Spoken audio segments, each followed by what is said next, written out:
and gentlemen, and welcome back to HeroesHype. It's a Wednesday night. My name is Enver. I'm back again, joined by the one and only Michael Udall. Sir, it has been a while. I think this is our first time actually casting together. How are you doing, man? I'm doing great, man. Thank you guys so much for having me. It's good to be back again. Hyped to be casting today. I heard we got some good teams lined up. Hopefully we get the young triple support ripped. Like we can get the triple support coming out. And Vera and I were talking about, how Alex Strauss is amazing for triple support. Sadly, she's not going to be played today, but doesn't matter because we're going to get the new buffed Lily coming out for you guys. Oh yeah, somebody ping Holoran the second that comes out. He's going to be so happy. He's going to see his Lily in play. But absolutely, yeah, the realm of supports has not yet fallen away. We're still seeing a bunch of sick double support meta, Kappa or not. I don't know where your stance is on that. But either way, yes. Argy was giving us the rundown, the good old-fashioned Argy, before we go live. There's a lot of faces you're going to recognize in this tournament. It's sick. It's hype. We're going to get everything underway here. So I'm really excited. And oh boy, I'm looking over the screen now. I am zoomed in. I'm going to lean back a little bit in my chair. Oh boy, that is a lot of my face.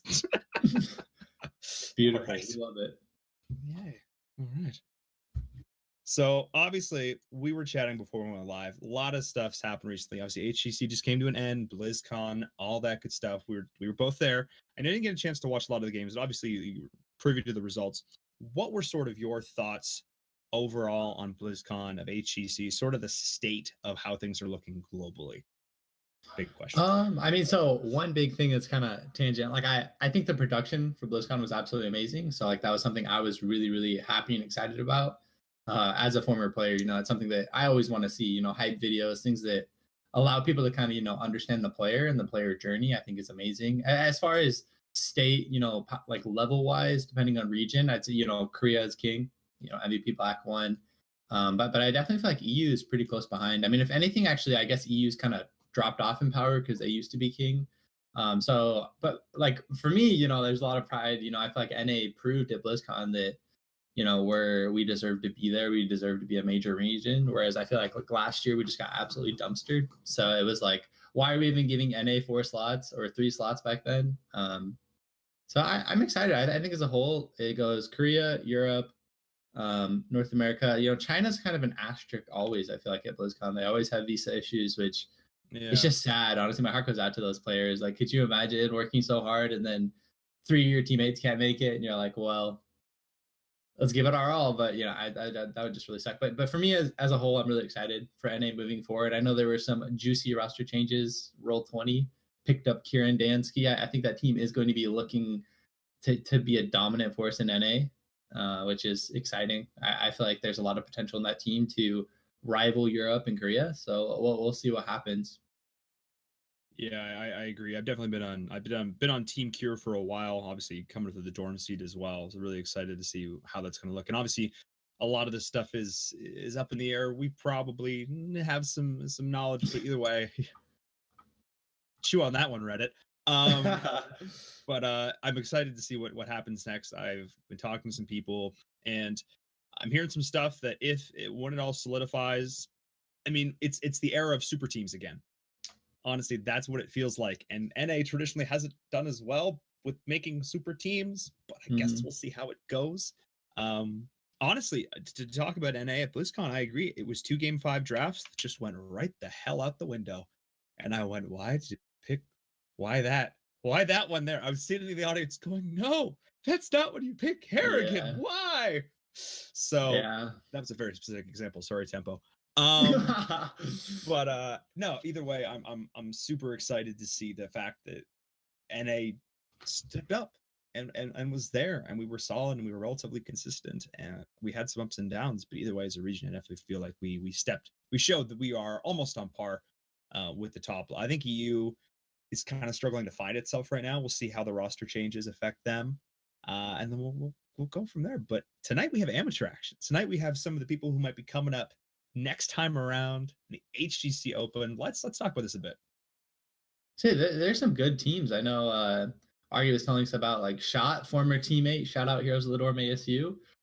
Really solid player. I feel like he's been on the cusp of making it into HGC like this pretty much the whole year. Like every single team he's been on has been really close to making it to that Crucible, right? As well as Dark Chimera. You know, he used to be part of way back when he was on. It was with Equinox. I remember the whole roster. I just can't remember the name. It was Equinox, Talking Trees, Dark Chimera, Frozen X, Battery.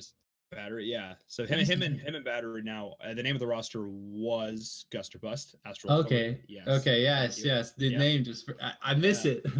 Oh, man, so is Dark Chimera and Battery? They have a team together right now, don't they? Oh My Sights is the roster they're playing on tonight, I believe. And that's a roster that's like every time I look at the team name, I go, oh, that's OMS. Funny, you know. And then they show up and they destroy people. I'm like, all right, that's a thing.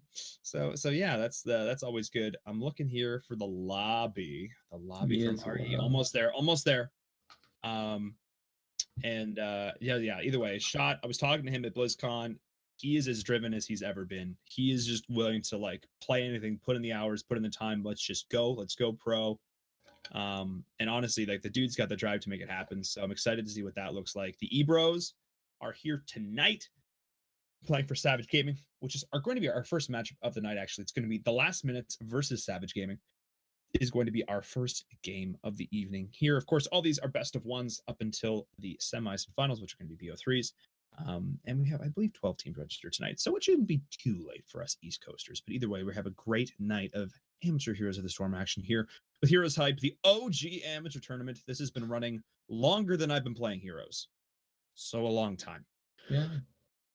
Me too, I think, right? Like I remember my first couple of tournaments for HeroesHype as a pro player. As an amateur player. No, this was even before it was like right after losing Heroes of the Dorm. Panda, this is Kappa Wolves way back when with like Akaface, Parum, Tham, like Hawkfu, way back when we played in a bunch of HeroesHype tournaments. So you guys have been around for a long time. And that was like HeroesHype number 10 is when we played. So that's crazy. That is, it's been like 3 years, probably about 3 years. Yeah, 2.5 years-ish. Yeah, I think I played in 12 was my first one. Okay. Right after dorms. That was a lot of fun. Also got to give a big shout out to Rob Christie for that 3-month in a row resub. Thank you so much for supporting the channel here. Of course, you know, we're on the off season right now with the Tempo Storm series, but we're still putting on some great shows for you guys. And that's gonna be Brax's Holdout here, and the map that we love so much. I love this map, dude. This is my favorite map. I know that's some sarcasm. Mine was sarcasm. Yours isn't. Tell me why. You know, let's hope we see some Sagara. You know, please give me Sagara. I love Sagara on this map. When was the last time you played Sagara? You know, in my life yesterday. If you mean like a competitive match, I don't even know. When the last time I had a competitive? Probably like a month and a half, 2 months ago. She was a staple for so long. Who beats Sagara in lane? That was the question. It was Chen, but then do you pick Chen top lane on Dragonshire, on bot lane on? Can you have a Chen? This is back when Chen was bad. Exactly. So, do you pick Chen just to win the lane, but then you're stuck with a Chen and then Thrall and the Sagara Thrall matchup and the first pick priorities? Oh man. All right. Also, want to give it before we get started. Before I get into this, Last Minutes, they're a free agent team.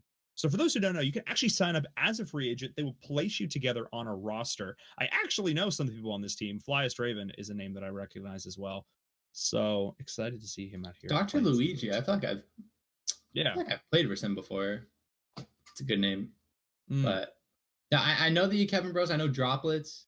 I love Droplets. He's a homie. He comes in the stream. He hangs out. So really fun loving dude. Pretty good at the game actually as well. We do viewer games. He normally is the one that carries me. So you know, I'm excited to see what he pulls out. Braxis Holdout, you know, like I really do love this map. I feel like there's a lot of outplay from a shot calling perspective on this map where, you know, it really comes down to rotations, right? And which team rotates better. I'm curious to see if we just see the traditional 4-1 on this map. You know, that's the meta from about 6 months ago where you have 1v1 top and then you have a 4-man bottom. Maybe we'll see the 3-2 split where you have 2 heroes top, 3 bottom, or how the meta has kind of evolved now is a 1-3-1 where you have a 3-man roam between top and bottom, abuse fog, and essentially gank both lanes. And generally you have a gray man in that comp. So if you get a kill, you can just push, or if the enemy team is out of position, you can just like take a top wall for free or push really hard. But it looks like the draft is going to be starting now. What do you expect to see as a first ban? Do you think it'll be in a support, maybe like a garage? So I know the big talk of the day right now is all that Brightwing love, and obviously globals, something that you're very familiar with, are huge on this map. Garrosh is, as you're mentioning, looking like here. Dahak is also a pick that I still love on this map. I love the ability to abuse those backline situations and rotate where you're needed. Garrosh is that first ban to start things off, though, but I wouldn't be surprised to see a team look towards more of that global presence here. And then, of course, start playing around the supports. Tassadar as well is something you always have to consider. Of course, be aware that these are a team of free agents, so we'll see how they communicate. Maybe they might have some unique drafting stuff come out if they're playing towards individual strengths. We may see a less of a cohesive unit here, but that also means we can see some fun stuff. And the Malthael is coming up first ban here. That's an interesting first ban. Yeah, I mean, he's a really strong solo laner, so really good ban on this map. Looks like the medic first pick. I really like this pick. Honestly, it kind of secures your 3 or 4 man bottom. Medic's one of the top tier supports. I would expect to see her comboed with either a Gul'dan, a Vala, one of those really hyper carry heroes that can really benefit from a lot of healing. So yeah, absolutely. I mean, obviously with the changes now relying on energy, you get a lot more sustainability. These manaless supports, I'm a big fan of them on a map like Braxis, where sustainability is the name of the game. So yeah, I agree. It's a fun pickup here. Obviously, you have to know how to play it. Got to play it safe, but if you can, really solid. Also, gotta give a big shout out to Aether for that strong 6-month resub. Oh baby. This obviously goes towards improving the channel, supporting the amateur scenes. So you guys feel free to donate and subscribe if you have not already. Give a big shout out to Aether. Ariel Greymane. Ariel was a very contested pick for a long time, has sort of fallen off as late when they made some changes to her. How do you feel about this? Greymane's not necessarily the best hat target in the world. yeah, I mean, I like the Oriole. I think the Greymane's a little weird. Generally with Oriole, you want someone like Gul'dan, Vala. They just generally give you a lot more energy, which is really I like the Oriole because it allows you to go toe to toe in medic in this 4-man bottom lane, which is what it's looking like it's going to be. So I don't like them not picking up Vala or Gul'dan. So it's going to be Gul'dan, Brightwing coming out on the other side. This is a really strong pick. I expect to see a 3-2 coming out of this team. They'll generally put Brightwing plus a solo laner top, like let's say someone like Sonya, Arthas, and then they'll have a 3-man bottom with their medic, Gul'dan plus tank. And then let's say the enemy team is using a 4-man bottom. Gul'dan has really strong wave clear, so they won't be able to get any push in. Meanwhile, their top lane will be pushing really hard with the Brightwing +1. So really smart drafting coming out by them. Shout out to my boys Droplets drafting for this team. I love it. Yeah, no, this is super solid. This is the beginning of a god comp on this map. Brightwing's a surprisingly dominant laner. A lot of people don't even appreciate that. You just said throw her in with another strong soul laner. It's like, well, crap, man. And then it can also TP in if needed to get some teams out of potentially dangerous situations. So what this says to me right now is that last minutes need dive. They need to commit to the kills, and they need to do some serious engagement, takedown potential here. If they want to be sort of successful in this right now, because there's a lot of strong back line presence. Pug champ, dude, I love the Cho'Gall. The Cho'Gall Oriole synergy is gonna be sick. I mean, this hero is really strong in this map. I know that it is a menace in the amateur scene. I am really curious what their last pick is going to be. Maybe something like an Anna. Could be crazy strong. It also gives you a really good 3-2 lane with Greymane Anna. Wow, the last minute's coming with a really cool draft plan coming for this map. I love it. I'm excited to see what they make happen here. Seriously. The response by Savage Gaming, like how do they respond to this Cho'Gall? I mean, Leoric is always a pick that comes to mind. In this case, he is a strong top laner as well, or could be used in the lane. Obviously, just throw that Drain Hope on him, and it's just like, I'm a chunk away at this HP. Lots of sustainability. Varian's another option here. We could see OTK Varian, the good old-fashioned with the Colossus Smash, go on in there, do some damage. One of the hardest counters to the Cho'Gall is the Greymane with that Curse Bullet is already obviously taken off the board. And that Malthael as well. So that's, some pretty good foresight there. Looks like this was a bit of a plan, but it is actually going to be the Sonya and the Tyrael. So it is the double warrior as I thought, but it slightly mixing up. You were sort of correct, or not sort of, you were absolutely correct on that Sonya. I imagine in that top lane going to be super solid. And of course, Sanctification, kind of good. Yeah, that's a good one. I mean, they have a really strong 5v5 teamfight comp coming out by Savage Gaming, as well as solid lanes like overall, they have a very strong meta comp. That being said, I feel like last minutes, I think they really surprised them with the Cho'Gall. I mean, looking at it hindsight now, 2020, Malthael, Anub, Ban kind of screams Cho'Gall. Yeah, it really does. But I didn't expect it. It didn't even come to my mind. So I really like this adaptation by them in draft. I'm curious to see what their next pick is. The Zeratul. So VP to counter sanctification. We saw the Koreans originate this. I dig it. Also got to give a big shout out to Tukane, and of course my boy Jonathan Stretch on those subscriptions. Again, I'm gonna keep shouting these out all night long. So fantastic supporting the scene. But yeah, this is, you're right. It should have screamed Cho'Gall, but it just I was even watching Heroes of Fitness play a sick Cho'Gall before it went live. Like, I should have been in your brain. I should have known better. But dude, this is sick. Honestly, like this could be a draft that, if played well, could give the side of Savage Gaming a little bit of trouble. Yeah, I definitely feel like both teams have the tools to win this game. I wouldn't say it's a outdraft by either team. That being said, I feel like the tools that Savage Gaming really need to utilize is they have really strong laning, right? Their Bright Wing Sonya should absolutely dumpster top lane. They should be able to get an advantage off that. That being said, the 3-man of the Cho'Gall Oriole is actually going to be really scary. I'm interested to see if the Gul'dan is able to put out enough damage to poke them off and to make them scared down there. I mean, as well as you have a Zeratul roaming. So I'm really interested to see what happens here. I think a lot of the game is going to come down to Sank versus Void Prism. Can Flyest Raven outplay Daycreeper, right? Can he VP while he Sanks, or like predict it, or split some heroes off? So a lot of this game is riding on the Zeratul's back here, and I'm excited to see what happens. Absolutely. But that being said, we have to introduce these teams. On the left-hand side in the blue trunks, it is Savage Gaming. We have Kevin on the Gul'dan, Droplets on the Sonya, Yuri playing Brightwing, Daycreeper on the Tyrael, and Toby playing the Lieutenant Morales. And then in the red, we have the last minutes, Suna playing the Greymane, Dr. Luigi on the Oriole, Flyest Raven playing that Zeratul, Ogel the Great on the Gaul, and I can't differentiate. Let me tab real quick. And then Gambit is going to be playing the Cho. Last but not least, he's a beast. We're excited for it. It does look like it is going to be a 3-2 coming out for the last minutes here. It is the Greymane top. Actually, it'll probably just be a solo Zeratul roam. It looks like they are going to leave the Brightwing here at the bottom, though. I think this is a really interesting adaptation. I mean, they are going to be able to push very, very hard. Sony's got to be careful. I mean, I imagine, wouldn't be surprised if Yuri actually rotates up top the second Zeratul shows himself here. That might be something we end up seeing here. Just because, like, realistically, Sonya is pretty solid in the situation. That being said, Cho'Gall already is in for a bit of hurt to start this off. This is a lot of damage going out. Dr. Luigi doesn't have these cooldowns quite like he used to, so struggling a bit, and there's the rotation on that Brightwing as expected. So this double, you predicted the two top. This is gonna be tougher for solo Greymane to deal with. Yeah, I mean, I'm more worried about this bot lane. Dr. Luigi and the Cho'Gall are taking an immense amount of damage down here that they just can't sustain. They can't keep up with this medic.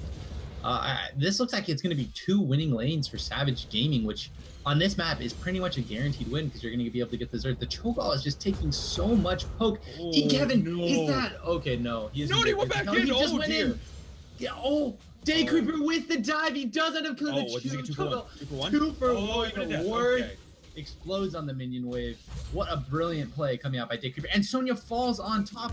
Okay, so it is a 2-for-2 trade. Looks like the Zeratul just rotated up there, got the flank, and the Greymane Zeratul killed him. Yeah, a bit of a miscommunication there between the Ebros, surprisingly enough, actually knocking him out of that corruption damage there. But either way, yeah, really nicely done here. Yuri's going to be soloing it out in the top lane. Nice rotation coming in. Sonya could not quite spin to win enough. But that being said, the push going on in the bot lane right now is pretty darn atrocious. With Tyrael coming back in, Flyest Raven's going to have a very tough time taking down this lane. Daykeeper's going to do a pretty good job healing on that Tyrael. And now that the beacons have spawned, there is definitely going to be that forced contention. Yeah, it looks like Zeratul is trying to decide if he wants to go top or bottom. I think they need to force this 3v4 on the bot side. They need to secure one of their beacons. They're just giving up Zerg right now. Looks like Zeratul is going to come on flank onto the medic. He's not going to be able to kill himself, though. He's able to chunk him out half HP, and they are going to be able to get the beacon. Flyest Raven is going to be okay here. Does he have... Okay, he is all right. It looks like Oriole is healing him up. Daycreeper, a lot of damage being returned onto him. Looks like just trade, though. They get the beacon. Meanwhile, in the top lane, though, Droplets is spinning to winning on that wave. They are going to be able to get the whole the whole wall up here. It's gonna be a lot of push coming out by Savage Gaming. Yeah, and to be careful though, Zeratul is rotating to the top lane as well, so something to keep in mind. Down in the bot lane, Flyest Raven's actually taking a lot of damage, but nice engage onto Yuri as well. He's going to drop, nicely done there, returning with that Vorpal play. Beautifully executed there to take down the Brightwing to start this off. So honestly, despite the fact that these our last minutes, our Minutemen pulling together at the last second, our free agents, they're putting up quite a fight right now, pretty much even in XP.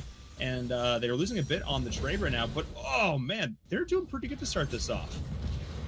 Yeah, it does look like Savage Gaming is going to be able to secure 100% of the beacon here, though. They're going to have a huge Zerg wave pushing in this bot lane, which already does not have a wall here.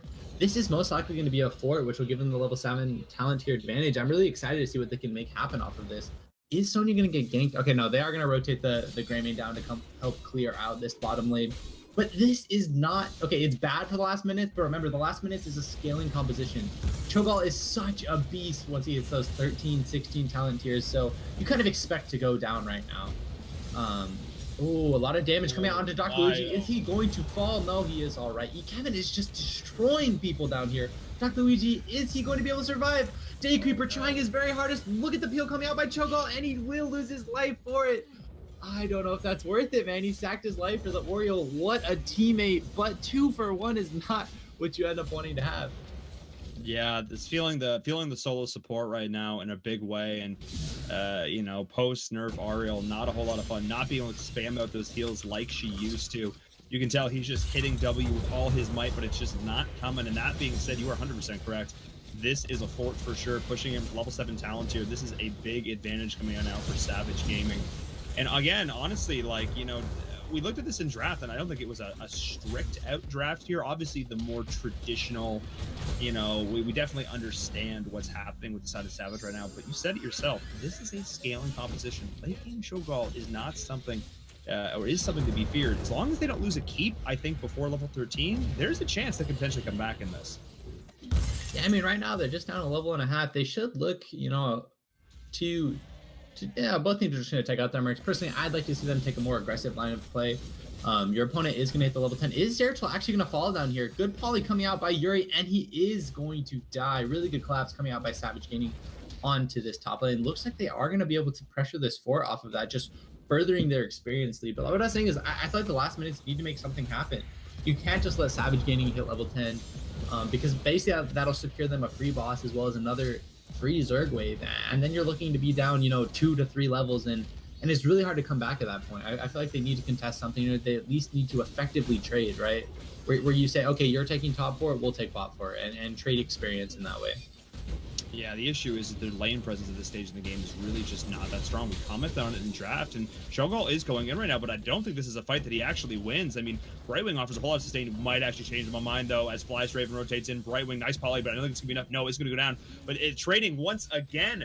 Droplets now up against Flyest Raven with his the wave, the minion wave, potentially could hurt here quite a lot, as Flyest Raven's going to try and make something happen. The rest of the team is rotating in, though, and this is a strong 1v1 fight in the bot lane, but Flyest Raven is going to retreat. But once again, Cho'Gall falls. I believe that is Cho'Gall's 3rd death. Oh, man, that is not ideal. Yeah, I'd love to see Savage Gaming just go rip the boss right now. You have a level 10 advantage. Force the enemy team to come fight you. Or they end up giving a free boss. I mean, it's a really good opportunity for them. Let's see if they're going to do it. They'll probably just end up backing off and taking the beacons. But Zeratul has the flank on this bottom lane. It looks like they might be going for this Brightwing. Yeah, the Cho'Gall is running for it. It looks like the Brightwing is going to take a lot of damage here.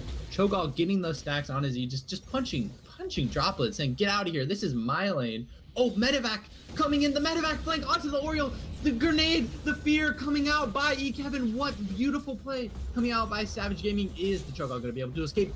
What a great poly. Yuri really just trying out of his mind. Is Medic going to actually fall here to the Zeratul? Inverum, what do you think is happening? This game is insane right now. Oh, yeah, the lack of level 10 is so tough. You can tell Ariel's like, I want a Crystal Aegis, but I just can't. That felt real bad. That was a beautiful engage on the back of that Medivac. Combine that with the Horrify.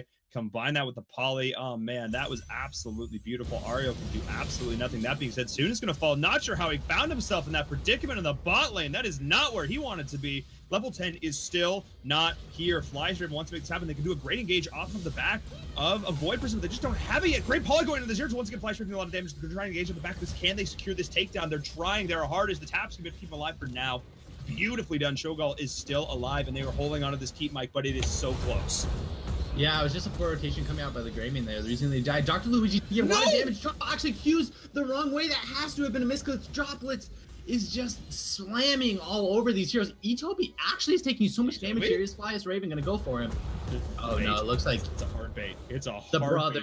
The brother defending him, saying, you will not come after my medic. I am the Gul'dan right now. Fly's Raven is really chunked out here. It looks like Savage Gaming is going to continue sieging this keep. I think this is a smart decision. They have the Zerg wave on the top side. This should be a dead keep 100% bottom lane. They see the Oriole and the Greymane top. You just have to give it. You need to hit level 10 and then look to force a fight. You know, it's getting desperate. I feel like the last minutes might have to try and force something on boss. You need to force the enemy opponent to come fight you. You need a Hail Mary. You need something to go your way, because if the game keeps going like this, you're going to be down, you know, a talent tier. Like they're about to be down 3 whole levels at this point of the game. It's just, it's a terrible place to be. Yeah, and you're talking about just going and ripping a boss. Well, you might be getting your wish, but Void Prison is up. We do have Twisting Nether. We do have that upheaval. Can we pull a sick play off the back of this? Everybody's going to rotate in. Watch this. Fly's Raven. Keep your eyes on that Zeratul. Watch for the Void Prism, and can they get it? There it is in the very last second. This could be huge. Cho'Gall is going to go in. There's the upheaval. The pull beautifully down, but the Twisting Nether is not up to date. They need to get that going. There they go. A lot of damage on the point right now, but the Emerald Wind separating everybody beautifully done. A lot of damage going to the Pen Morale Strokes in the backline as well, and this Cho'Gall is taking so much damage. He comes surviving in the back. This nicely done. The Cho'Gall is somehow still alive. No, finally going to fall, but what a close fight as Savage Gaming takes it. But that was so close to going so horribly wrong. I was almost so clutch coming out by the I mean, that is the 3-level disadvantage. I feel like the last minutes would have won that team fight if they were even talent tiers. Cho'Gall had the beautiful upheaval, stopping the Sank, putting it onto a 10-second, you know, cooldown that allowed their team to even get 1 kill in that team fight. This is, you know, potentially game over in this top lane. It looks like Medic is probably just going to medvac up there. Brightman coming in with the TP. It looks like Fly's Raven is just flanking around. Okay, he is just going to back off him. I mean, they have a really healthy boss right there. This is 100% a keep. If they end up getting kills, they might just be able to end the game. Fly's Raven getting polymorph. Looks like he is going to take the poison spear and fall. Is Cho'Gall in trouble here as well? Dr. Luigi kiting back on the Oriole. Beautiful grenade coming out by Itobi. Dr. Luigi, oh, he does die before getting the Crystal Aegis off. This might be game over. If Cho dies, that is going to be the game. Going over to Savage Gaming. What that play, man. I really thought this game was going to be a lot closer. I like the Cho'Gall. The fear coming out onto Zuna. They're saying, let's pat Arcadia. GG, well played, coming out by last minutes. You know, that was a good game. I like the Cho'Gall out by last minutes. I feel like it definitely was all right. VP? No, okay, the game's going to be over. All right. That's the meme, man. Was that a little silent flame? Was that the silent VP, the core flame? But, yeah, man, that game was actually pretty back and forth. Okay, it wasn't that back and forth. Okay, they have both their forwards. Like, let's put it into perspective. But I feel like the last minutes, they kind of came back at the end there. I really thought that boss fight was going to go their way. Woo. Look, they got a VP into upheaval. They got a VP into upheaval as 5 randoms. I don't care who you. That is impressive for anyone. Seriously, like that was sick. I think if the Twisting Nether had started to channel Sooners, if they could have launched that before the Emerald Wind knocked them off the point, if they could have gotten the max value Twisting Nether, they may have turned that fight despite being down the talent tiers. That Emerald Wind though won them everything. If that hadn't have come out when it did, that could have been the swing right there. Yeah. And if they get 13, that would have gotten them a level and a half. They would have gotten the boss. They could have taken a fort. They could have EQ'd some of that XP. I mean, that could have been the beginning of the comeback. But either way, some great polymorphs, some great horrifies, and the great brotherly synergy from the Ebros. Solid play from Savage Gaming. But man, I want to highlight that Brightwing, man. The more you're talking about it, he had so many good polymorphs, stopping the Zeratul from blinking, right? Droplets follows up with the poison spear, and he's just blown up. One shot, 100-0 in one polymorph. Really good team coordination coming out by Savage Gaming. You know, as well as like that Emerald Wind, you're talking about it. I was talking about the upheaval coming out by Cho, but the Emerald Wind really won that team fight for Savage Gaming. You know, it was going pretty bad for them until that Emerald Wind completely split up the team secured the bots for them, and just allowed them to, you know, kind of reset the fight after their medic died, you know, gave them enough seconds for the sync to come up and turn the fight. So just really good play coming out by Yuri there. Yeah, as a whole, Savage Gaming played pretty well. I feel like they played to their comp strengths really well. They got ahead early game, which was just awesome. Yeah, it's so cool, man. I love Cassie. I get so excited. It gets so hyped. It's so fun watching people, you know, make cool and exciting plays. Because I've been there, you know, I've been in those team communications. Like, as soon as that Bribing hits that Emerald win, you know, his whole team's going to be screaming, like, kill the Cho'Gath, kill the Cho'Gath. It's just like the atmosphere is really cool. Yeah, I love to see that. Oh, dude, I hear you, man. I get hyped every single time I cast. A sick play is a sick play, no matter how many times you see it, because every game is unique. And that's one of the best parts about Heroes, honestly, is the fact that every single player is so important.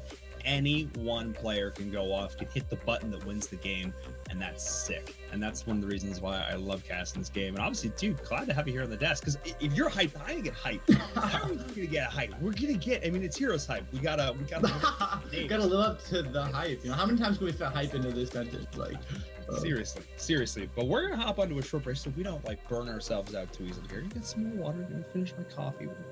Just take it easy for a second. Wait for this next game to finish up so we can go into our next matchup. I believe it is going to be Savage Gaming once again. I'm actually going to check the bracket myself so that I know what I'm talking about. That would be ideal. So you can use, I just did there in chat, !bracket. We have that, didn't update. So maybe we can update the command for !bracket. Thank you, RD. Posting chat. There we are. So Savage Gaming is going to go against the winner of Team Caliber and Lolly Hit Squad. That is a strange name. Avalanche and Frotra going up against A-Ruby's looking for team, and the rest of the bracket is still left to sort itself out. So we're going to hop onto a very short break, and we're going to be back with Savage Gaming, I'm assuming, versus the winner of that matchup. Don't go anywhere. We'll be right back.